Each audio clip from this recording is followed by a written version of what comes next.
آقا ایام عید تعطیلات چی تولید کردیم؟ کیف کن. نگاه زحمت اینه ها، هنر و تلاش اینه. سوراخ‌هاشو بزنم.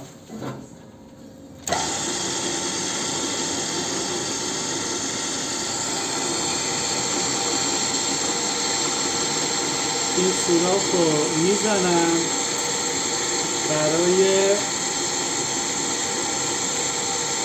جای بسته شدن.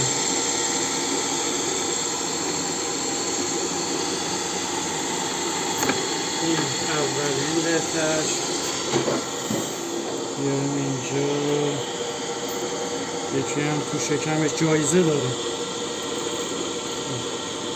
این از توش زایمان کنه.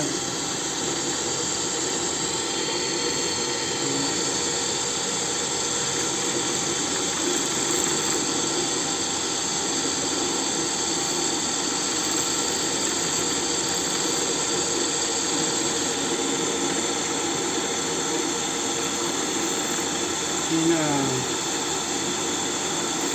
دومیش و این یکی هم یه قطعه دیگه بیاریم یه سوراخ بزنیم. مردم ایام عید میرن تعطیلات، مسافرت فلان بسار، ما وایسادیم داریم کار میکنیم. خدایا بعد حضرت آقا دیدیم که فرمودن آقا پولو بردارید بیارید توی تولید.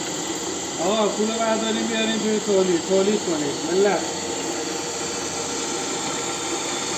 تولید کنید، تولید ضرر نداره.